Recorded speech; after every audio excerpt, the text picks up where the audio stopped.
हरिहरन साहब और रेखा जी के लिए।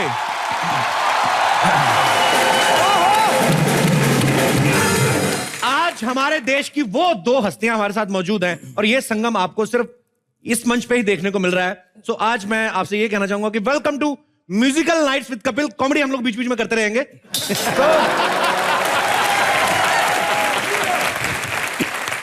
इन्होंने अपनी खूबसूरत आवाज से लोगों का दिल तो जीता ही और ना जाने कितने सारे म्यूजिक अवार्ड्स अपने नाम किए और ये हमारा सौभाग्य है कि आज हरिहरन साहब और रेखा जी हमारे शो में हैं।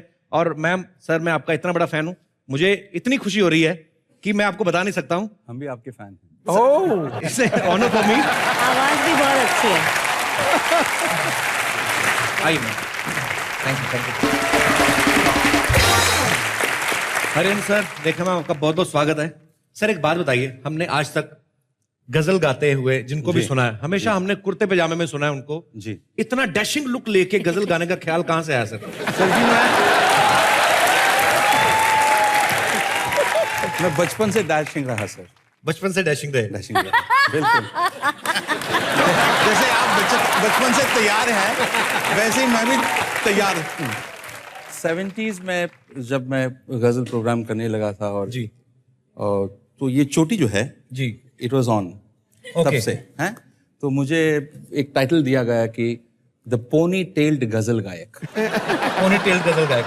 और आपने किसी इंटरव्यू में ये भी कहा था कि पोनी टेल मुझे स्ट्रेंथ देती है। ये देखिएगा कि ये जो चोटी बांधने से आपका कंसंट्रेशन बढ़ता है। ऐसे कैसे सर?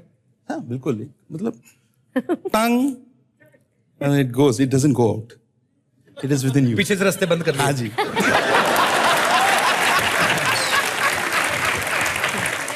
रेखा मैम, आपकी आवाज में एक अलग तरीके की कशिश है, एक अलग टोन दी है भगवान ने आपको, और इसके लिए रियाज जरूरी होता है कि ये गॉड गिफ्ट है आपकी टोन जो है? टोन तो हाँ ऊपर वाले का करम है, रूदारी भी ऊपर वाले से मिली है, पर रियाज मैं बरकरार रखती हूँ और रियाज बहुत करती हूँ। ये रियाज से ये ठीक रहता है, बगैर रियाज ये हो जाता है।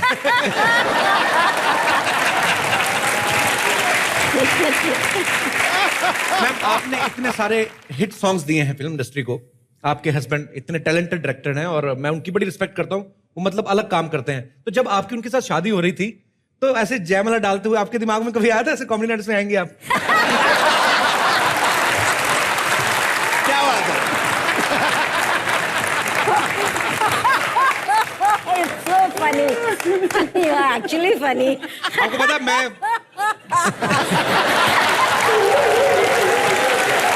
आपको पता था कि मेरी शादी के वक्त कि आप कॉमेडी नाइट्स कर रहे होंगे। तो मुझे भी लगा होगा शायद। आपका जो एक कमेंट कमाल था, you are actually funny.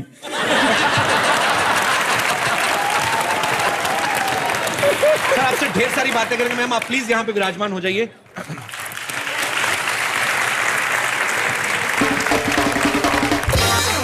Hariharan sir, आप म्यूजिक घराने से संबंध रखते हो जी। सो ये म्यूजिक घराने वाले लोग जो होते हैं उनको तकरीबन यही चाहिए था, हमारे घर में जितने भी लोग हैं सब म्यूजिक से रिलेटेड हो। आपके मम्मी पापा म्यूजिक से रिलेटेड थे। जी। जब आपकी शादी हुई जी, तो ऐसा कुछ हुआ कि आपके इन-लॉज ने कहा कि आप हमें कुछ दो लाइनें सुनाइए, हम चेक करना चाहते हैं, या आपने कहा कि मेरी बीवी भी ऐसी सुरीली होनी चाहिए, तो आपने ऑडिशन लिया हो मैडम का? नहीं, पहले से उनका नाम है ललिता जी, तो कहा कि मुझे गाना वाना नहीं आता है और उन्होंने मुझे टीवी वगैरह में सुना होगा जी, इसलिए रिश्ता भी उन्होंने भेजा।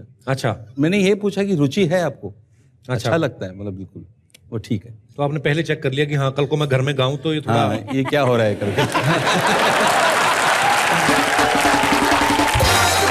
रेखा मैम, आपने विशाल सर के लिए इतने सारे गाने गाए, तो आप उनको पत्नी होने के नाते कोई स्पेशल डिस्काउंट देती हैं फीस में? क्या बात कर रहे, शुरू में तो पैसे ही नहीं मिलते थे।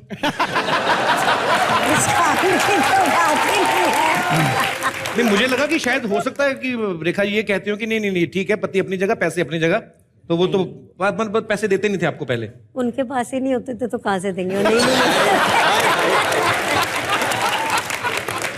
अच्छा मैम, मैं एक ऐसी मतलब, क्योंकि ये थोड़ा हमारा शो वैसा ही है, थोड़ा लाइट साइड, जैसे हस्बैंड वाइफ जो होते हैं उनमें अगर थोड़ी सी खिटपिट ना हो तो you know there is no spice in life. My English is not so bad actually. मैं ये जानना चाहता हूँ कि ये जो क्रिएटिव लोग होते हैं, टैलेंटेड लोग होते हैं, ये भी तो लड़ते होंगे कभी ना कभी आपस में बीच में? कभी तो ना कभी, नॉर्मली लड़ते हैं, क्यों नहीं लड़ेंगे? मतलब कोई बात है कि ना लड़ना लड़े हमारा भाई, इंसान birthright तो है ना वो लड़ाई कितनी सुरीली होती होगी, ऐसा तो नहीं गुस्से में आके आप ठुमरी गा देती हो और वो गुस्से में आके आलाप मार दिया उन्होंने। नहीं, अच्छा, आप क्रिएटिव लोगों की, टैलेंटेड लोगों की लड़ाई किन बातों को लेकर होती है? बड़े बेसिक बातों पे ही लड़ाई होगी ना, जो छोटी-छोटी नॉर्मल बातों पे। सबके। हाँ, जब होती थी तो, अब कम होती है। ये है कि पहले मुझे मनाना नहीं आता तो गलती मेरी होती थी तो भी विशाल समझाते थे, मना लेते थे। अच्छा, अब विशाल थोड़ा गुस्सा होते हैं तो मुझे हंसी आने लगती है और मैं मना लेती हूँ। क्या बात, अब तो आपके गाने भी ऐसे आ गए ना, थोड़े मना भी सकते हैं आप कि अभी जब इश्किया में आया जब आपका नहीं, पर हमारी जब अटलिया लड़ाई पे, होती है तो कोई गाना याद नहीं आता फिर नहीं मनाने याद के लिए। ना, ना, सब कंपोजिशन भूल जाती है उस समय। सब भूल जाता है। मैंने सर एक चीज आपकी नोटिस की है, जब भी आपको सेम गजल की फरमाइश होती है हाँ। तो उसके बाद आप खुद भी भूल जाते हैं पिछली बार कौन से सुर लगाए हाँ, थे। मैं भूल जाता हूँ एक्चुअली। लोगों ने कहा है कि आप तू ही रे, रोजा जाने मन, जो भी गाने हिट हुए हैं तो क्यों डिफरेंट गाते हैं, तो मैंने कहा कि मैं भूल गया हूँ original composition. And that's called improvisation. जी जी जी। तो सर एक रूदारी हो जाए कुछ हमारे दर्शकों के लिए, बिकॉज फिल्मों में जो होता है वो उतना है कि हाँ 2.5 मिनट का गाना या 3 मिनट का। आज यहाँ पे सर ये मंच सब आपके मुरीद है, कुछ हो जाए सर। फिल्मी गाना ज्यादा हम हरकत नहीं ले सकते हैं जी क्योंकि एक्टर्स उस पर एक्ट करते हैं, जी जी, हाँ वो उनसे नहीं ली जाएंगी। ऐसा हो जाएगा। ये मुश्किल है। तो जैसे कि हैरतें आशिकी। जी, अब आपसे गुजारिश है कि चंद लाइनें आपके दर्शकों के लिए जो आपको सुनना चाहते हैं, बिकॉज ऐसा जैसे सर ने भी कहा कि फिल्मों में इतनी लिबर्टी नहीं लेते आप, क्योंकि सामने वाले को एक्ट भी करना होता है। कल को पता चले आपने सरगम ले ली तो हीरो का मुंह टेढ़ा होता फिरे, कहाँ ढूंढता फिरे वो।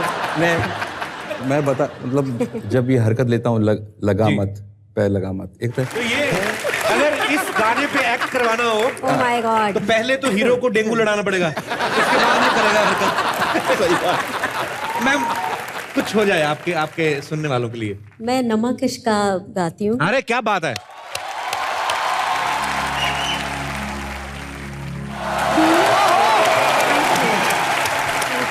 थोड़ी देर और तालियां बजनी चाहिए अभी लगातार।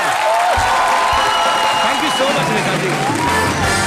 एक्चुअली मैं आपको बता दूं कि ये शो के बहाने जो है वो मैं अपनी आत्मा को शांति दे रहा हूं। मेरे जो पसंदीदा गाने हैं मैं उनसे सुन के, सर अब अगर मसला शुरू हुआ ही है जी जी, तो एक और हो जाए। कब तक यूं ही कर पाएंगे वो सर, प्लीज 2 लाइनें हो जाए। मैं ज्यादा तंग भी नहीं करूंगा आपको, पर सर मजा आ रहा है, क्या करें sir. Thank you so much sir, thanks a lot. वाकई आज म्यूजिकल नाइट्स हो रही हैं और हमें मजा आ रहा है। कपिल जी, जी सर। अभी आपका बारी है। तो हमें सुना सही बात है, सही बात है। मेरी बात सुनिए, पहले जब सामने तोप से लड़ने वाले आए हों, चाकू छुरियां लेके सामने नहीं जाते आप। नहीं, मेरे फरमाइश है कि कहीं मैंने देखा है कि आप जैसे मैं गाता हूँ वैसे आपने कभी भी नहीं सर, ऐसा कभी हो ही नहीं सर। जो हुआ है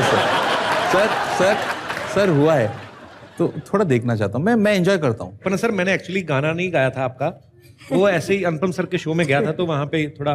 सर आप गा सकते हैं ना, मैं परमिशन दे रहा हूँ आपको, ऐसे क्या बात है? ऐसे लोगों को जो सीखे सिखाए लोग हैं, इनसे अगर आइटम नंबर गवाए जाए, ऐसे वो गाते नहीं है। मैं कहा आप कैसे गवाओगे उनसे, क्योंकि उनका दिल आवाज नहीं देता, वो बोलेंगे मैं नहीं गाता हूं। फिर तो मैंने एक अपनी तरफ से स्टोरी बनाई सर, सॉरी। मैंने कहा कि हरिहरन सर पुलिस के फंक्शन में गए हैं, गाना सुना रहे हैं बॉम्बे फिल्म का, और सडनली बाद में देखा कि पुलिस वालों ने अपनी भी बंदूकें निकाली कि सर एक तड़कता भड़कता हो जाए। तो सडनली हरिहरन सर ने कैसे गाना चेंज किया।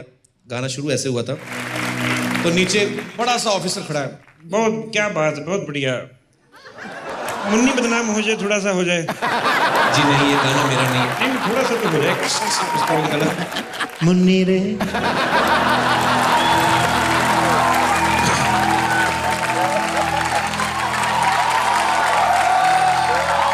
तो देखिए, ये पिस्टल का मुंह थोड़ा उधर करिए, हारमोनियम के सुर निकल रहे हैं। मुन्नी रे